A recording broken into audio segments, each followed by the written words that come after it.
ওকে, তো আমরা পরবর্তী ইউজেসে চলে আসছি, সেটা হচ্ছে 3 বেলা খাদ্য গ্রহণে আমাদের এখানে নো আর্টিকেল বসে, তার মানে এখানে আমরা কোনো আর্টিকেল বসাইতে পারবো না। তো বিষয়টা কেমন একটু বোঝানোর চেষ্টা করি তোমাদের। সেটা হচ্ছে আমরা যে নর্মাল আমরা প্রতিদিনের যে আমাদের খাদ্যাভ্যাস, তো আমরা বাঙালি হিসাবে, আমাদের বাংলাদেশি হিসেবে আমরা 3 বেলা মানে খাবার গ্রহণ করে অভ্যস্ত, সেটা breakfast, lunch and dinner.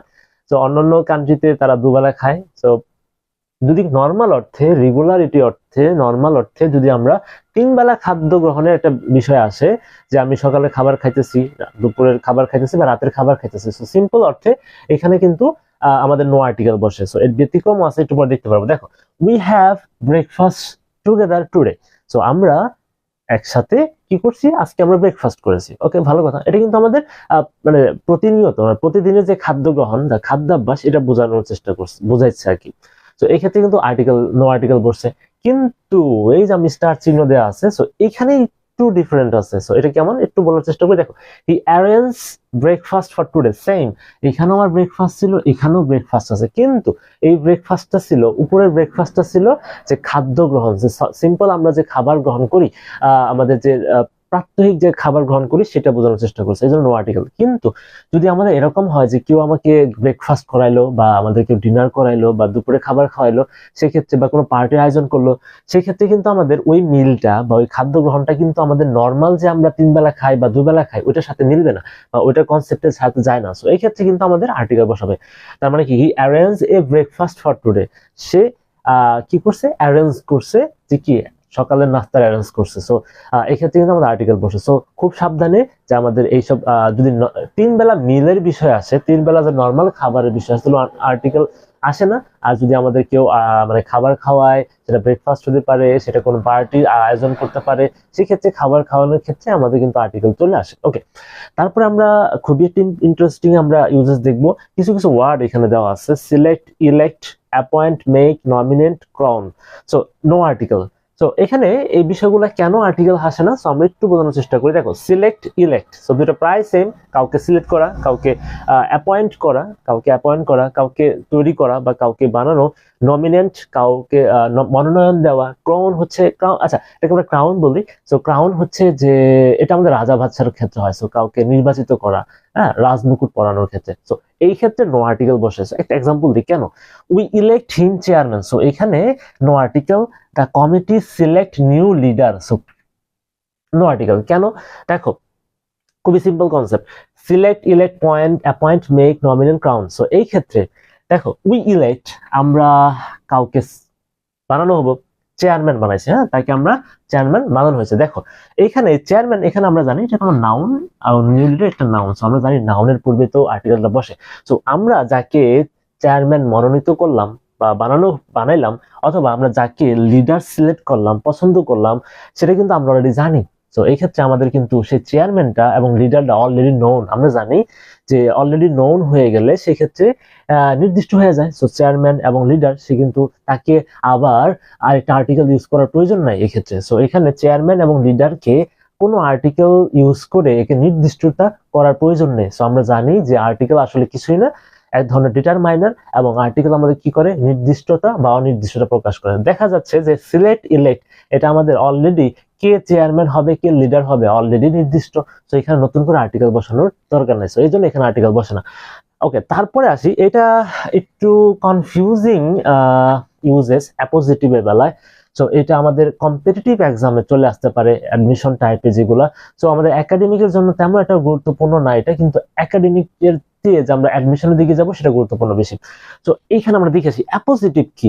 So appositive simple ভাবে যদি বলি, অ্যাপোজিটিভ হচ্ছে আমাদের নাউন সম্পর্কে অতিরিক্ত তথ্য দেওয়া, এবং ওই অ্যাপোজিটিভ অংশটা আমাদের কি পরিচয় বহন করে, নাউনটাকে এক্সট্রা পরিচয় দেয়। সিম্পল, দেখো এক্সাম্পল দিই। সো এখানে একটু বিষয়টা আছে, অ্যাপোজিটিভ থাকলে আমাদের অনেক সময় আর্টিকেল বসে না, আবার অনেক সময় আর্টিকেল বসে। এটা ডিপেন্ড করে অ্যাপোজিটিভ হিসাবে কে আছে বা অ্যাপোজিটিভ হিসাবে কি আছে, এর উপর ডিপেন্ড করে। তো কখন আর্টিকেল বসে কখন বসে না আমরা একটু পরে দেখতে পারবো, এটা সুন্দর করে নোট ডাউন করে রাখবা। দেখো আমরা জানি অ্যাপোজিটিভ আসলে মূলত আমাদের এই যে কমা দিয়ে মাঝখানে যে অংশটুকু, সেটা আমাদের অ্যাপোজিটিভ, এবং এই কমা থাকে, অ্যাপোজিটিভের মূল কনসেপ্টে কমা থাকে। এটা আমাদের পাঞ্চুয়েশনের খুবই গুরুত্বপূর্ণ বিষয়, কনসেপ্ট। দেখো, mister Rahman headmaster of our school, দেখো মিস্টার রহমান একটা আমাদের নাউন বা সাবজেক্ট আমরা যেটাই বলি, এই মিস্টার রহমান সম্পর্কে কিন্তু একটা পরিচয় বহন করে হেডমাস্টার অফ আওয়ার স্কুল, মানে একটা পরিচয় দিচ্ছে মিস্টার রহমান কে আসলে, হেডমাস্টার অফ আওয়ার স্কুল, সে মিস্টার রহমান একজন headmaster. Is a good man, দেখো এই অ্যাপোজিটিভের কনসেপ্ট এরকম যে তুমি যদি এই অ্যাপোজিটিভের অংশটুকু বাদ দাও সেন্টেন্স হয়ে যায়। দেখো যে হেডমাস্টার অফ স্কুল বাদ দিয়ে দিই, সেন্টেন্স কেমন হয়, mister Rahman is a good man, mister Rahman একজন ভালো ব্যক্তি। তো এখন আমরা দেখার বিষয় যে এখন তুমি বুঝবা কিভাবে যে এই অ্যাপোজিটিভটা পূর্বে, এই অ্যাপোজিটিভের পূর্বে আর্টিকেল বসবে কি বসবে না। জাস্ট একটা জিনিস জাস্ট আমরা একটু চেক করবো, সেটা হচ্ছে এই অ্যাপোজিটিভের উপর ডিপেন্ড করে আসলে আর্টিকেল বসে আর বসে না। কেমন, এটা নোট করে রাখো। যদি অ্যাপোজিটিভটা মানে যে এই অংশটুকু, এটা তো আমাদের অ্যাপোজিটিভ এই অংশটুকু, আর এখানে আমাদের বিউটিফুল ল্যান্ডমার্ক এই অংশটুকু, এখন যদি দেখি যে এই অ্যাপোজিটিভটা আমাদের পূর্বের মানে যার সম্পর্কেই যে বলে, দেখো হেডমাস্টার অফ আওয়ার স্কুল একে কাকে বোঝাচ্ছে, মিস্টার রহমানকে। যদি এই অ্যাপোজিটিভ দিয়ে আমাদের পূর্বের নাউন বা সাবজেক্টকে আইডেন্টিফাই করা যায় বা নির্দিষ্ট করা যায়, একদম ইউনিক ভাবে নির্দিষ্ট করা যায়, আবার বলতেছি এই অ্যাপোজিটিভ দিয়ে আমাদের পূর্বের নাউন বা সাবজেক্টকে আইডেন্টিফাই করা যায়, একদম সিম্পল ভাবে আইডেন্টিফাই করা যায় বা ইউনিক ভাবে আমাদের অদ্বিতীয় ভাবে একে আমাদের বোঝানো যায়, সেই ক্ষেত্রে নো আর্টিকেল। এখানে কিন্তু আর্টিকেল বসে নাই, হেডমাস্টার অফ আওয়ার স্কুল, তার মানে কি headmaster of our school already identified, মানে কি হেডমাস্টার অফ আওয়ার স্কুল বললে সবাই চিনে, একজনই থাকে, সেই জন্য আমাদের এখানে নো আর্টিকেল ক্লজ। এবার আসো, we saw the Eiffel tower, so এখানে আমাদের মূল কথা হচ্ছে আইফেল টাওয়ারকে আমাদের বোঝাচ্ছে, we saw the Eiffel tower, এখানে একটু কমা দিয়ে দিতে পারি। তো Eiffel tower from our hotel room, আমাদের হোটেল রুম থেকে আমরা দেখতে পেয়েছি, পাইতাম আর কি। সো বিউটিফুল ল্যান্ডমার্ক, এটা হচ্ছে আমাদের অ্যাপোজিটিভ, হ্যাঁ বিউটিফুল ল্যান্ডমার্ক। এখন দেখো এই বিউটিফুল ল্যান্ডমার্ক দিয়ে কিন্তু এই আইফেল টাওয়ারটাকে আমরা মানে সিম্পল ভাবে যদি বলি, বিউটিফুল ল্যান্ডমার্ক কিন্তু এই আইফেল টাওয়ারটাকে আইডেন্টিফাইড করে না, ইউনিক ভাবে আইডেন্টিফাইড করে না। কারণ হচ্ছে বিউটিফুল ল্যান্ডমার্ক মানে সুন্দর একটা স্থাপত্য বিষয় বা সুন্দর একটা বিষয়। তো এটা কিন্তু সুন্দর, আমাদের বিউটিফুল ল্যান্ডমার্ক কিন্তু আমাদের আশেপাশে অনেক আছে, এটা দিয়ে যে শুধু ইউনিক ভাবে আইফেল টাওয়ারই বোঝায় এরকম কিছু না। কিন্তু হেডমাস্টার অফ আওয়ার স্কুল এটা কিন্তু ইউনিক ভাবে একজনেরই বোঝাবে, কিন্তু বিউটিফুল ল্যান্ডমার্ক আমাদের পৃথিবীতে আশেপাশে বা শহরের মধ্যে অনেক আছে। এই জন্য এই বিউটিফুল ল্যান্ডমার্ক দিয়ে শুধু আইফেল টাওয়ারে কি করা যায় না, আইডেন্টিফাই করা যায় না। সো এই ক্ষেত্রে যখনই আমাদের অ্যাপোজিটিভটা আমাদের নাউন বা সাবজেক্টকে আইডেন্টিফাইড করতে পারে না ইউনিক ভাবে আইডেন্টিফাই করতে পারে না, তখন আমাদের বসে যায় আর্টিকেল। আর যখন আইডেন্টিফাই করতে পারে তখন বসে নো আর্টিকেল। তো সিম্পল ভাবে তোমরা এটা জাস্ট লিখে রাখো, যদি অ্যাপোজিটিভটা আমাদের নাউন বা সাবজেক্টে যে আছে তাকে প্রথম নাউন যে ফার্স্টের দিকে যে নাউন থাকে তাকে যদি আইডেন্টিফাই করতে পারে সেই ক্ষেত্রে নো আর্টিকেল, আর যদি আইডেন্টিফাই করতে না পারে বা তাকে বোঝাতে না পারে অদ্বিতীয় ভাবে তাহলে আর্টিকেল। তো এটা ছিল আমাদের কিছু বিষয়, খুবই ইম্পর্টেন্ট বিষয়, কিছু কমপ্লিকেটেড বিষয় আছে এখানে।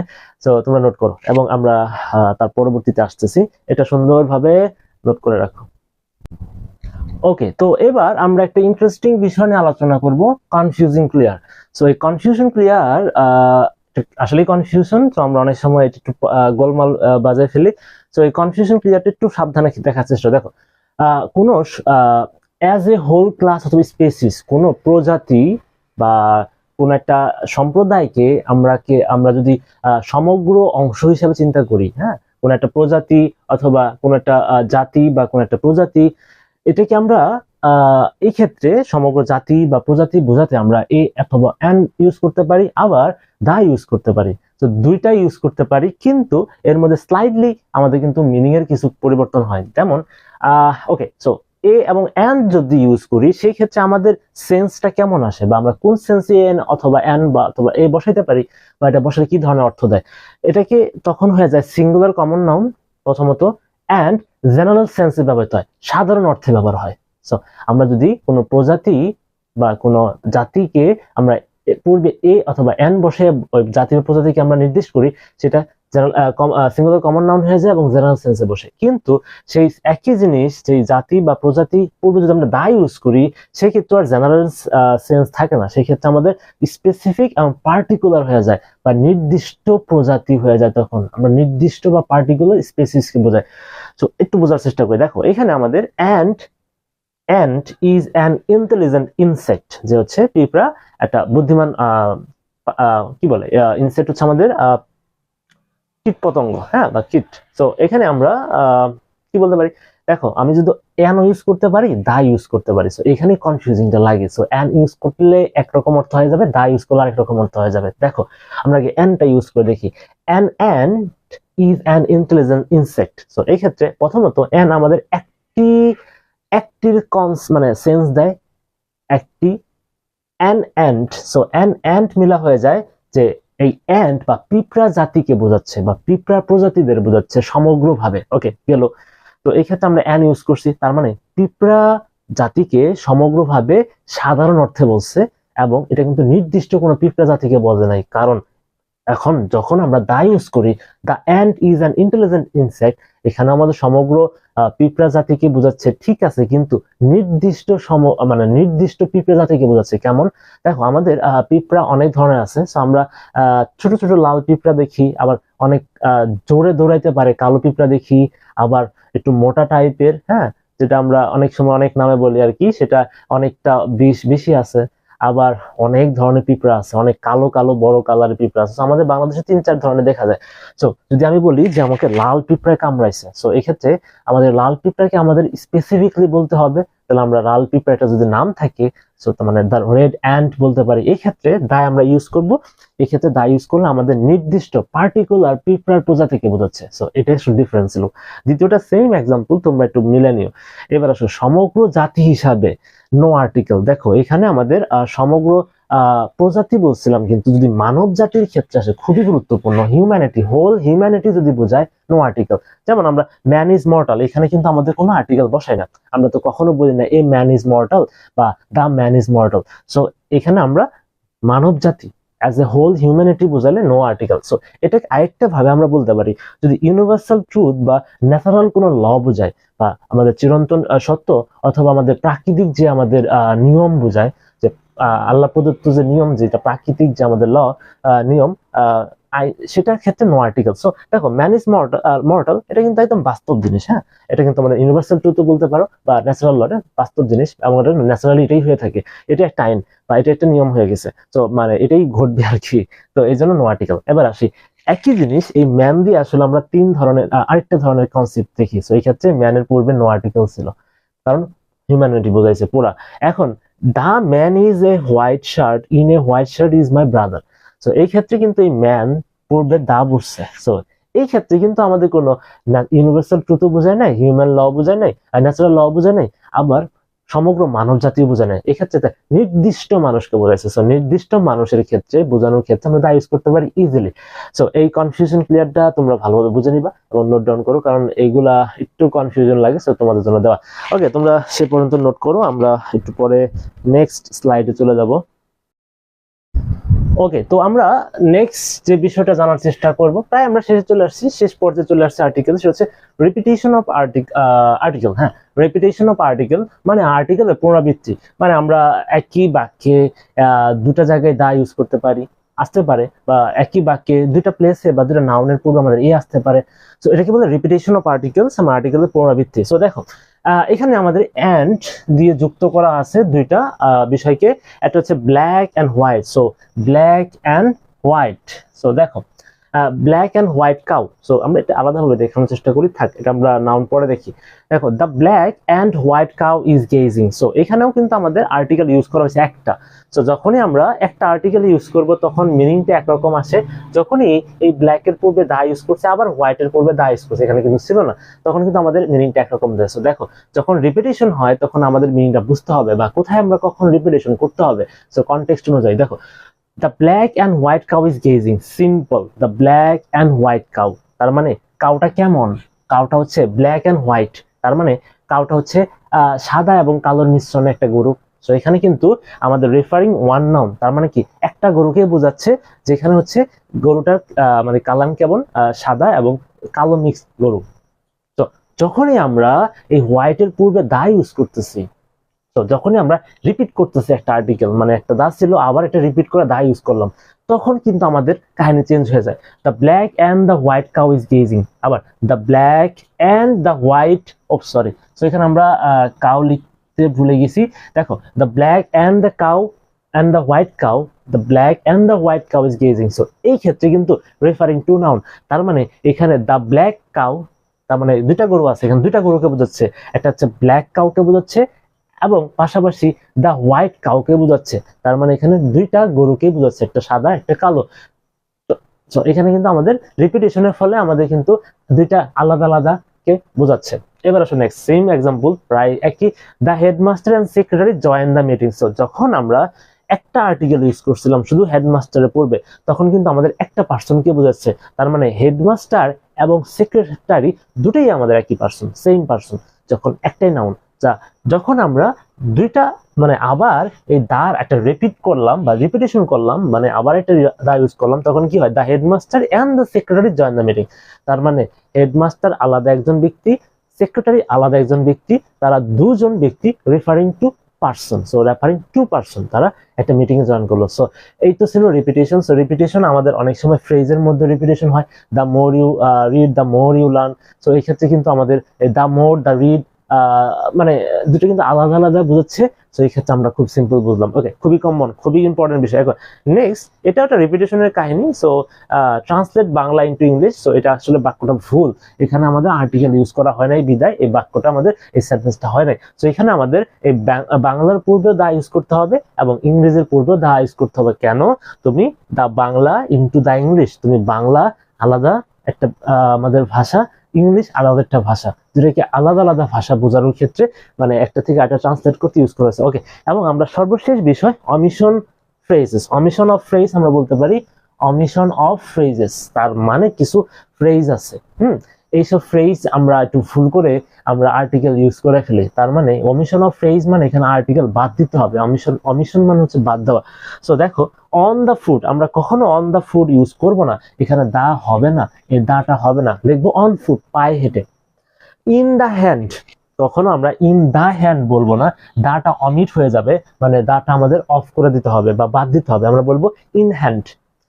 সো এটা ছিল আমাদের omission of phrases. So ultimately আমরা বিগত 5টা লেকচার বা 5টা পর্বে আমরা তোমাদের সাথে কাছে আর্টিকেলটা বোঝানোর চেষ্টা করছি। সো আর্টিকেল তোমাদের ডিটেইলে বোঝানোর চেষ্টা করছি এবং এটা সবার জন্য প্রযোজ্য। সো আমরা প্যাশনেট ইংলিশ, সো আমরা একটা বিষয় বেসিক টু অ্যাডভান্স বা একদম এ থেকে জেড পর্যন্ত বা এ টু জেড আমরা আলোচনা করার চেষ্টা করি, যেন এটা আমরা একদম ডিপ লেভেল পর্যন্ত আলোচনা করার চেষ্টা করি।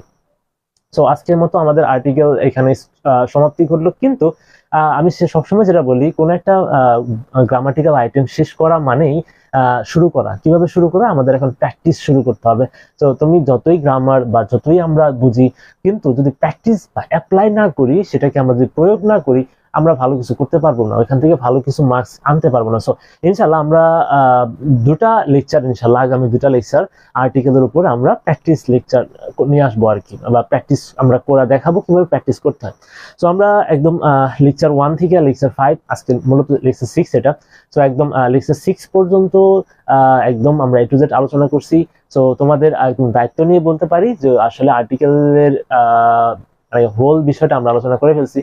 সো আর্টিকেল এর বাইরে আসলে আমাদের কিছু নাই এবং আমাদের প্রয়োজন নাই, বা আর্টিকেল এর মধ্যে আমাদের ইনশাল্লাহ যেভাবে প্রশ্ন আসুক, যেখান থেকে প্রশ্ন আসুক, যে ধরনের প্রশ্ন আসুক, ইনশাল্লাহ তোমরা পারবা, যদি এই পুরা আমাদের সিরিজটা আর্টিকেল সিরিজটা তোমরা খুব ভালোভাবে বুঝে থাকো এবং সুন্দর করে নোট করে থাকি এবং তোমরা পড়ে থাকো ইনশাল্লাহ।